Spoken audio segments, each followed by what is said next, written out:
नमस्कार, जोहार दोस्तों। एसपी हिस्ट्री क्लासेस में आप सभी का स्वागत है और मैं आपका एडुकेटर सुनील पंडित लेकर आया हूँ।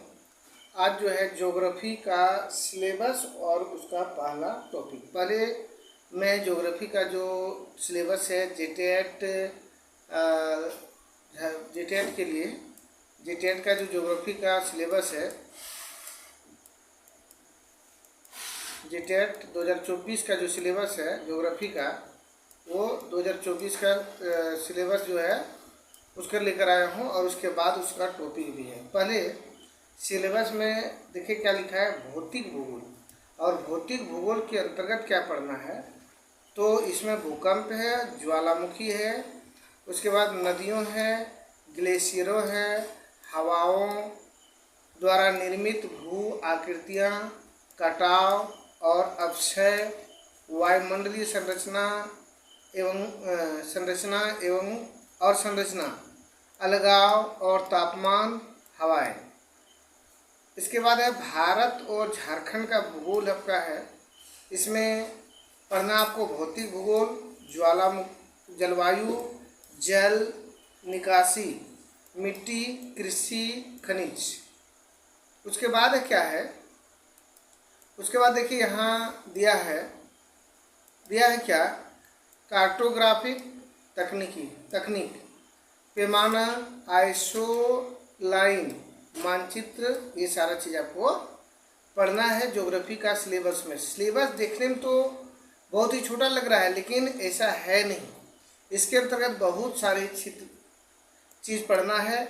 इसलिए चलिए मैं टॉपिक पर ले जाता हूँ और मैं यहाँ दिखाने का प्रयास करता हूँ कि क्या आपको क्या क्या पढ़ना है। चलिए देखते हैं। पहले आप जैसे देख पा रहे होंगे, यहाँ ऊपर में कहता है कि विश्व का भौतिक भूगोल, यानी कि भौतिक भूगोल में आपको विश्व का ही पढ़ना है, साथ में भारत का भी पढ़ना है। फिजिकल ज्योग्राफी ऑफ वर्ल्ड, तो इसमें हम लोग पहले देखेंगे पृथ्वी की आकृति तथा संरचना, मतलब पृथ्वी की कैसी आकृति है, इसकी संरचना कैसे है, इन सारे चीज़ के बारे में हम लोग देखेंगे। देखिए यहाँ लिखा आकृति है कि पृथ्वी एक लद्दवृक्ष गोलार्ध है, अर्थात ऐसी गेंद जो लगभग गोलीय है। मतलब पृथ्वी को एक गोल गेंद की तरह माना गया है, लेकिन ध्रुव पर क्या है, थोड़ा सा चिपटा हुआ है, मतलब थोड़ा एप्पल जैसा ही दिखने को मिलता है, परंतु ध्रुवों पर थोड़ी चिपटी तथा मध्य में थोड़ा उभरा हुआ है। पृथ्वी की भूमध्य रेखी तथा ध्रुव व्यास जो है क्रमशः 12,756 किलोमीटर तथा 12,713 किलोमीटर है। देखिए ध्रुव व्यास बताया है, भूमध्य तथा ध्रुव व्यास। अगर पृथ्वी का भूमध्य व्यास पूछा जाए तो 12,756 और ध्रुव व्यास पूछा जाए तो 12,713 किलोमीटर है। पृथ्वी के आंतरिक भाग को 3 बृहत मंडलों में या परतों में विभाजित किया जा सकता है, और ये 3 मंडल या परतें इस प्रकार से हैं। मतलब कौन कौन से परत आपका इसमें है। चलिए आगे लेते हैं और देखते हैं कौन कौन सा परत है। पहला देखिए, आपको दिख रहा होगा यहाँ, कहता है कि भूपटल यानी कि क्रास्ट जो है यह पृथ्वी की सबसे बाहरी परत है। इसे सियाल भी कहा जाता है, मतलब इसको हम लोग भूपरपट्टी भी कह सकते हैं। और ये जो क्रास्ट है यानी कि भूपटल है, भूपरपट्टी है, ये 2 तत्वों से मिलकर बना है, जैसे सिलिका और एल्यूमिनियम, इसलिए इसका नाम पड़ा सियाल। ने सिलिका और एल्यूमिनियम से निर्मित है, इसलिए इसका नाम क्या पड़ा, सियाल पड़ा। और इसमें देखिए 2 तरह की चट्टानें, 2 तरह का जो चट्टान होता है उसका ये इसमें प्रधान है। इसमें कौन सा चट्टान पाया जाता है, तो अवसादी और ग्रेनाइट चट्टान पाया जाता है। इसमें भूकंपीय तरंगों की गति के आधार पर भूपटल को 2 भागों में बांटा जा सकता है। मतलब भूकंपीय तरंगों की गति के आधार पर भी ये जो परपट्टी है यानी कि भूपटल है, उसको 2 भागों में बांटा गया। एक है ऊपरी परत और इसमें इस परत में सिलिका एवं एल्युमिनियम जैसे तत्वों की प्रधानता है, अतः इसे सियाल कहते हैं, कहा जाता है। और इसका घनत्व जो होता है ना, सियाल का घनत्व जो है वह औसतन घनत्व 2.7 है। इसके बाद निम्न पर्दे जो है, इसमें बेसाल्ट की चट्टानों में अवांछित परत पाए जाते हैं, जिसके द्वारा महाद्वीपीय सतह का निर्माण हुआ है। और यह मुख्यतः सिलिका यानी कि SI और एल्युमिनियम, मतलब इसको क्या बोलेंगे, Al, एल्युमिनियम का, दो चीज से मिलकर बना है।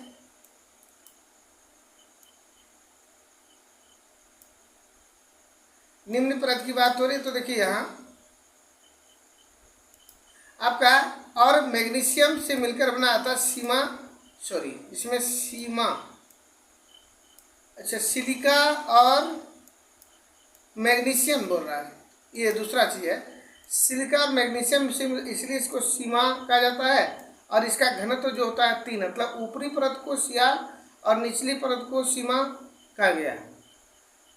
अनुपटल या प्रवार, देखिए मेंटल बीच वाला भाग, भूपटल के निचले आधार पर भूकंपीय तरंगों की गति की अचानक वृद्धि हो जाती है और वास्तव में निचली भूपरपट्टी परत तथा ऊपरी भूपरपट्टी परत मेंटल जो है परत के बीच में असमानता पर विद्यमान है, जिसे माहो अशांतत्य यानी कि माहो डिस्कॉन्ट्रेंट्री कहा जाता है। इनमें भूकंपीय तरंगे की गति मंद पड़ जाती है, इसे निम्न गति का मंडल कहते हैं। तो इसको क्या कहते हैं, निम्न गति का मंडल कहा जाता है। आगे देखिए, तीसरा जो आपका मिल रहा है वो क्या है, तो तीसरा में आप देख पा रहे होंगे, कहता भूक्रोड़, मतलब क्रोड़ जो है सबसे अंतिम परत जो है, ये जो है ये धात्विक क्रोड़ है। गुरुमंडल या अंतरिम भी कहा जाता है। अनुपटल और भूक्रोड़ की सीमा को गुटेन्स वर्ग असमानता कहते हैं। इस सीमा के सहारे घनत्व में अत्यधिक परिवर्तन होता है। भूक्रोड़ में निकल और फेरस की प्रधानता होती है, इसलिए नीफे कहा जाता है ना। निकेल और फेरस से बना हुआ है, इसलिए नीफे कहा जाता है। यहाँ देखेंगे कि पृथ्वी के परत, उनका आयतन और गणना, जैसे भूपटल की क्रस्ट का जो होता है उसका आयतन है 0.5% और द्रव्यमान जो है वो 0.2% है।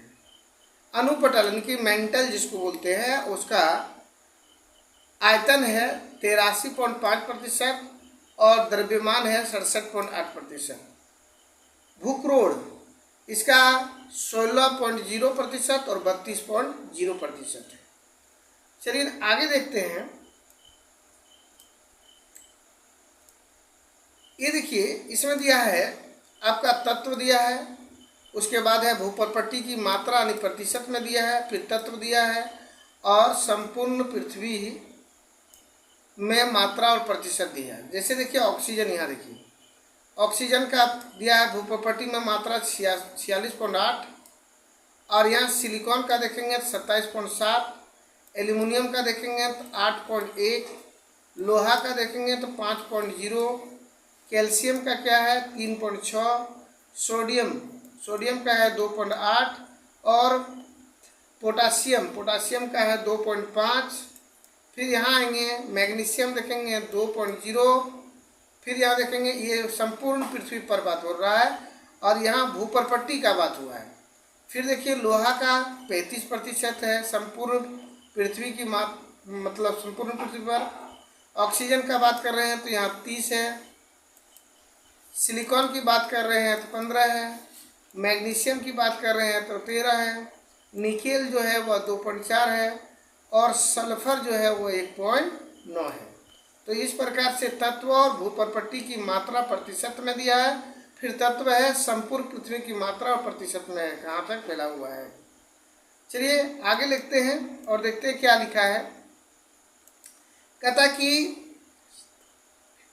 एस्थनोफियर्स यानी मेंटल के ऊपर 250 किलोमीटर मोटे भाग को एस्थेनियोस्फीयर कहा जाता है। इस भाग के ऊपर भूपर्पट्टी स्थित है जिस पर महाद्वीप तथा महासागर आधारित है। इसमें पृथ्वी के तालमंडल पृथ्वी तल पर 4 मंडल है। पृथ्वी तल पर जो है वह 4 मंडल है। पहला है स्थल भाग यानी स्थल मंडल जिसको कहते हैं लिथोस्फीयर। पृथ्वी की बाह्य भूपर्पट्टी क्रॉस जिस पर महाद्वीप तथा महासागर स्थित है स्थल मंडल कहलाता है। इसका क्षेत्रफल जो है 14.89 करोड़ वर्ग किलोमीटर अर्थात पृथ्वी तल का 29.08% है। उत्तरी गोलार्ध में यह भाग अधिक है अर्थात दक्षिणी गोलार्ध में कम है।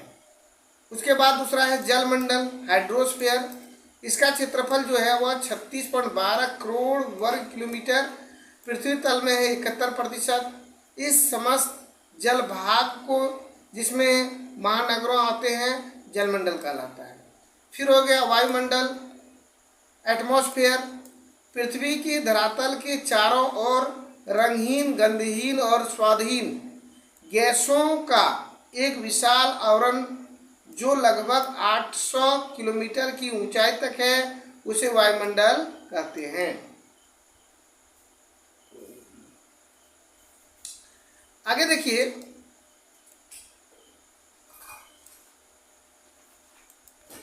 अब देख पा रहे होंगे जीवमंडल के बारे में है। बायोस्फीयर जो है पृथ्वी तल पर उससे ऊपर तथा नीचे जहाँ कहीं भी पेड़ पौधे जीव जंतु एवं मानव जीवन का अस्तित्व है उस भाग को जीवमंडल कहते हैं।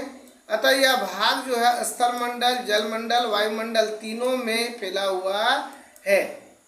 अब देखिए इसके बाद आता है पृथ्वी की गतियाँ। पृथ्वी का 2 प्रकार की गतियाँ होती है। एक होते हैं आपका दैनिक गति यानी कि घूर्णन गति रोटेशनल और वार्षिक गति यानी कि परिक्रमण गति, इसको कहते हैं रिवोल्यूशन। अब घूर्णन गति क्या होता है यानी कि दैनिक गति के बारे में अगर चर्चा करें तो देखते हैं कि जब पृथ्वी अपने काल्पनिक ध्रुव पर सूर्य के सामने पश्चिम से पूरब की ओर एक पूरा चक्कर लगा लेते हैं तो यह उसकी दैनिक गति कहलाते हैं। मतलब प्रत्येक दिन एक दिन अगर पृथ्वी सूर्य की चक्कर लगा लेता है तो उसको कहते हैं दैनिक गति। अब देखिए दैनिक गति जो हुआ इसमें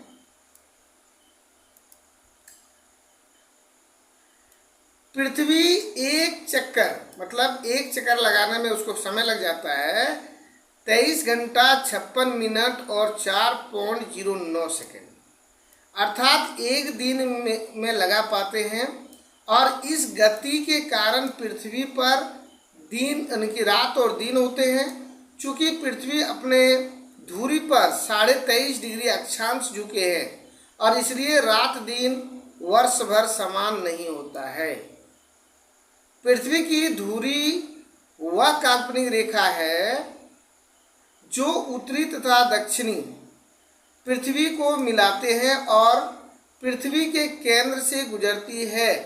पृथ्वी की धुरी पृथ्वी के कक्ष तल से 66.5 डिग्री झुकी होती है तथा कक्ष के अभिलंब से 23.5 डिग्री होती है। आगे अब देखेंगे हम लोग पृथ्वी की वार्षिक गति यानी कि परिक्रमण में वार्षिक गति होता है जब पृथ्वी अपने अंडाकार पथ से घूरकर सूर्य के चारों ओर एक चक्कर या परिक्रमण लगा लेते हैं तो इसे उसकी वार्षिक गति कहलाते हैं। और पृथ्वी एक चक्कर एक वर्ष या 365 दिन 5 घंटे 48 मिनट और आपका 45.51 सेकेंड यानी 365 दिन 1/4 दिन में लगा पाते हैं। वार्षिक गति के कारण दिन रात छोटी बड़ी होती है तथा ऋतु परिवर्तन होता है। पृथ्वी जिस मार्ग पर सूर्य का चक्कर लगाते हैं उस मार्ग को उसकी कक्ष यानी कि ऑर्बिट कहलाता है।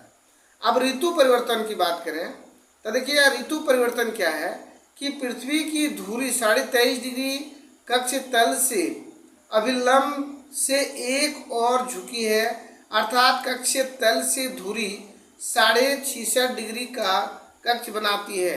अतः 21 जून को देखिए 21 जून को उत्तरी गोलार्ध सूर्य के समीप होता है और दक्षिणी गोलार्ध सूर्य से दूर। 21 जून को सूर्य का उत्तरी गोलार्ध जो होता है वह समीप में होता है, सामने होते हैं, और दक्षिणी गोलार्ध जो है वह दूर में होते हैं 21 जून को। उस समय उत्तरी गोलार्ध में ग्रीष्म ऋतु और दक्षिणी गोलार्ध में शीत ऋतु होती है। इसके बाद 21 मार्च को दोनों गोलार्ध की दूरी समान होती है और पृथ्वी पर वसंत ऋतु पाए जाते हैं। यह अवस्था 23 सितंबर की होती है। इसके बाद देखिए